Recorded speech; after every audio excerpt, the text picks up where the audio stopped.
Simple channel पर आपका स्वागत है। मेरा नाम है अंकित सिन्हा और आज हम पढ़ने वाले हैं चैप्टर 1 इंडियन सोसाइटी, जो हमारा क्लास 12 का बुक है।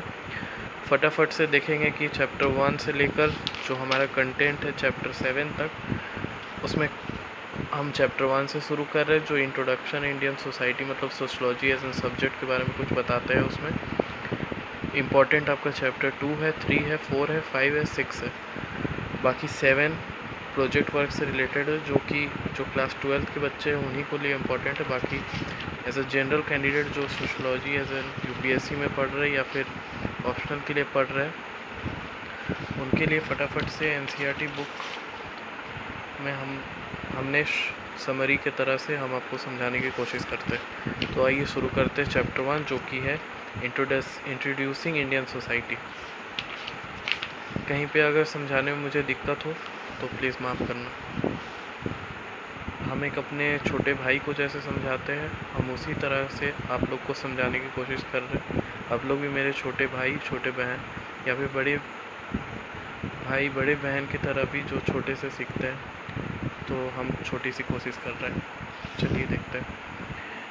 तो हम इसमें लाइन बाय लाइन आपको नहीं समझाएंगे कि लाइन बाय लाइन पढ़ने में बहुत समय लग जाएगा। हम इसको पढ़े हुए हैं। आप अगर क्रॉस चेक करना चाहें तो आप इस चैप्टर को डाउनलोड कर सकते हैं एनसीईआरटी के साइट से और ख़ुद पढ़ के फिर मेरे वीडियो को टैली करना कि हमने सही से पढ़ाया है कि गलत पढ़ाया है। हमने एक बार पूरे चैप्टर को पढ़ा है 2 बार करके, और समरी के तौर पर आपको हम बचाते जाते हैं। हर एक जो पैराग्राफ इंपॉर्टेंट नहीं होगा उस पैराग्राफ का हम समरी बता देंगे कि इस पैराग्राफ में है क्या, और हम जिस पैराग्राफ का कुछ इंपॉर्टेंट लाइन होगा, कुछ इंपॉर्टेंट डेफिनेशन होगा, वो आपको हम अंडरलाइन करवाते हुए चलेंगे। तो पहला जो है, इस चैप्टर का पहला टॉपिक जो है वो बताता है sociology is unlike any other subject. ये इसका मेन टॉपिक है इस पैराग्राफ का, कि सोशलॉजी जो है वो दूसरे जो भी तमाम सब्जेक्ट जो हमने स्कूल में पढ़ा है या फिर जो हमारे एकेडमिक्स में है उससे अलग है। क्यों अलग है?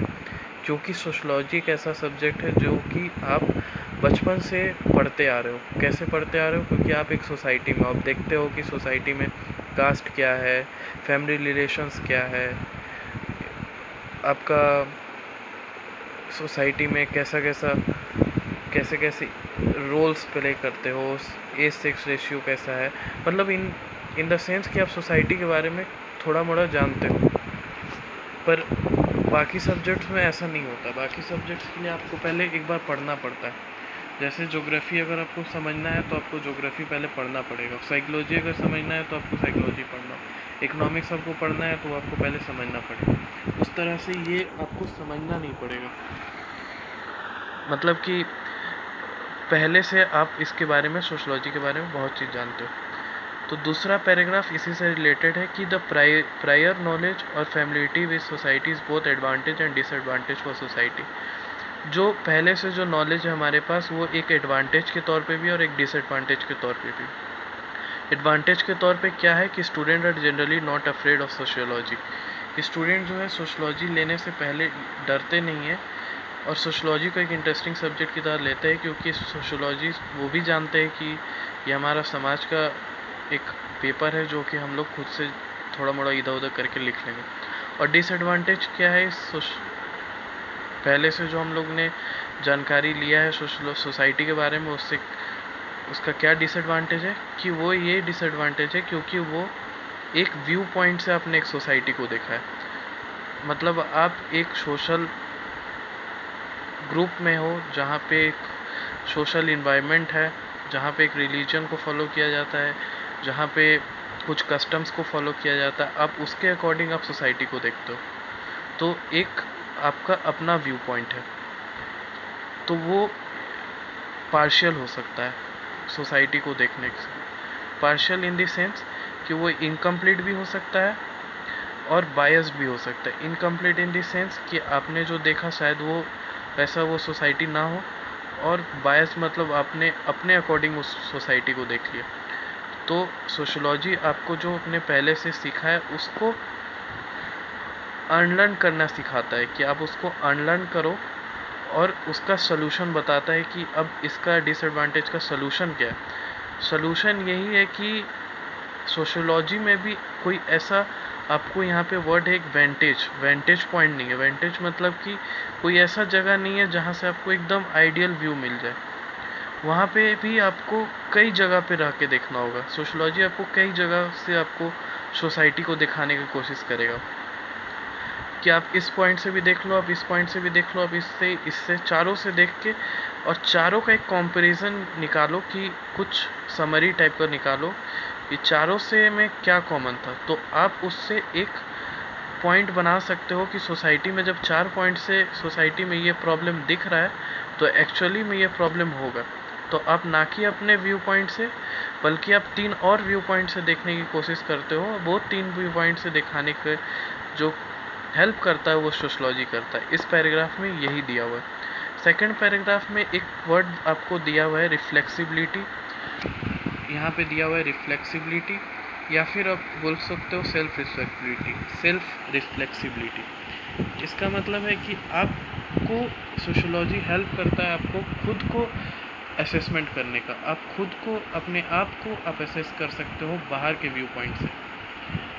सेल्फ रिफ्लेक्सिबिलिटी और रिफ्लेक्सिबिलिटी दोनों एक ही वर्ड है, दोनों का मतलब यही होता है।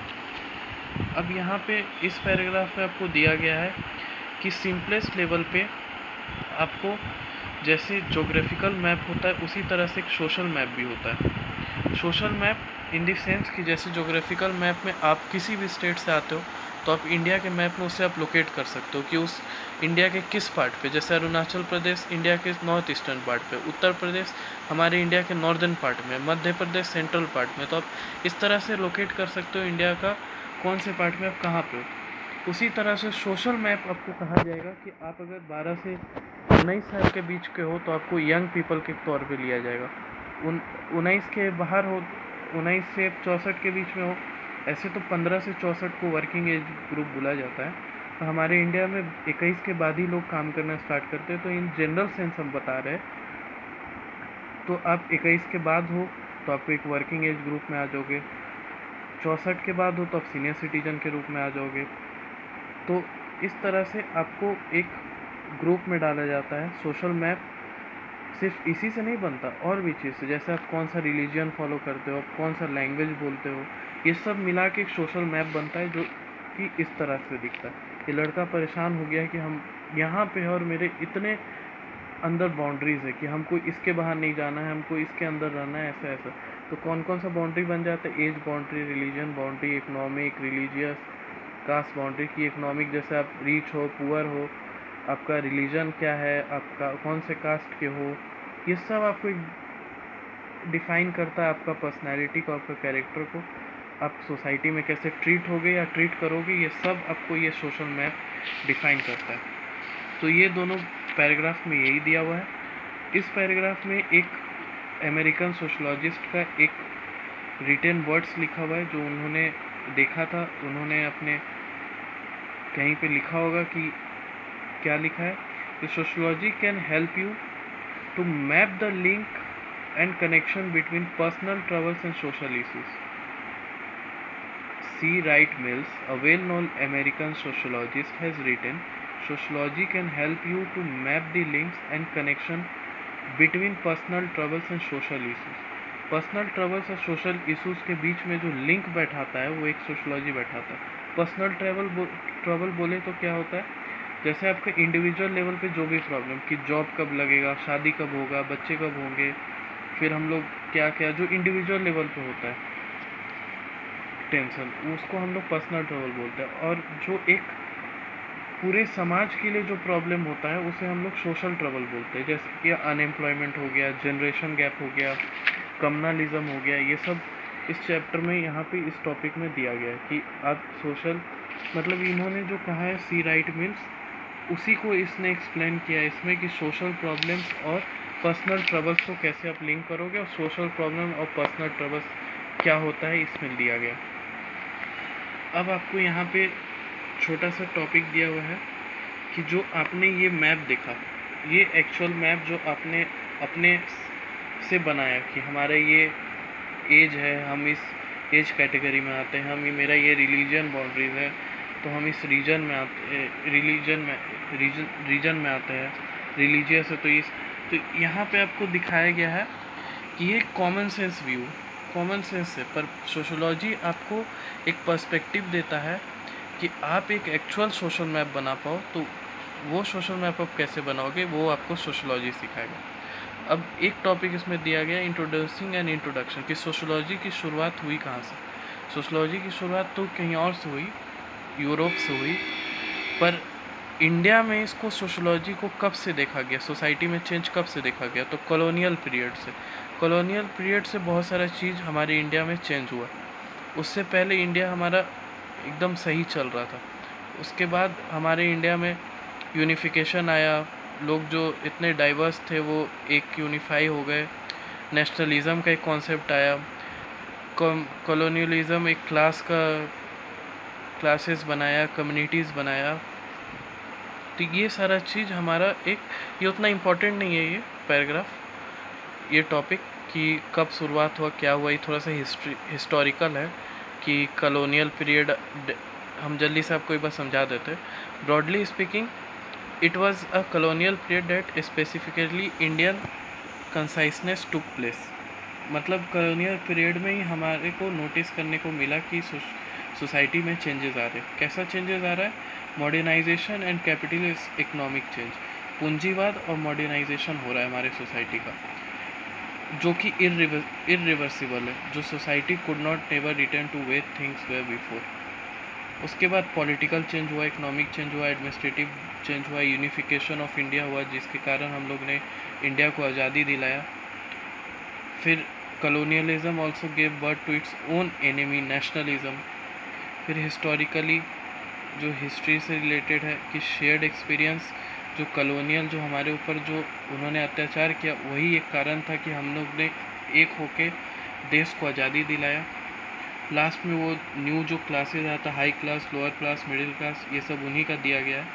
कम्युनिटीज़ जो उन्होंने बनाया कि ये कौन से कम्युनिटीज़ कहाँ पे रहेंगे, कैसे रहेंगे, हाई क्लास कम्युनिटी एक ही टाउन में 10 तरह का कम्युनिटीज़ बना दिया।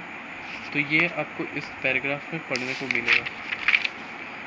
और ये इस यहाँ पे ये जो सेकंड टॉपिक है ये है कि सारे जो बुक में 7 चैप्टर है, 6 चैप्टर बेसिकली, वो 6 चैप्टर में आपको क्या क्या पढ़ने को मिलेगा वो आपको इसमें बताया गया। चैप्टर 2 में आपको एज के बारे में बताया जाएगा, एज पॉपुलेशन से रिलेटेड स्टडी किया जाएगा। चैप्टर 3 में हम लोग सोशल इंस्टीट्यूशन से रिलेटेड पढ़ेंगे। चैप्टर 4 में मार्केट से रिलेटेड पढ़ेंगे। चैप्टर 5 में सोशल इनइक्वालिटी, जो कि इम्पोर्टेंट चैप्टर है, और एक्सक्लूजन के बारे में पढ़ेंगे, जो ट्राइब्स हो गया, ये वगैरह हो गया, उन लोग के क्या प्रॉब्लम्स क्या है, ये सब आते हैं। और यहाँ पे हम लोग पढ़ेंगे the challenges of cultural diversity, जो लास्ट चैप्टर है। तो इसी के साथ ये चैप्टर 1 इंट्रोडक्शन आपका ख़त्म होता है। ये इंडियन सोसाइटी का फर्स्ट इंट्रोडक्शन चैप्टर है। ये मेरा पहला यूट्यूब वीडियो है, तो हो सकता है कि हमने थोड़ा सा गड़बड़ किया हो समझाने में, या फिर आपको ना अच्छा लगा हो। तो जैसा भी लगा हो कमेंट करना, अच्छा लगा हो तो सब्सक्राइब करना, सपोर्ट करना। Thank you so much.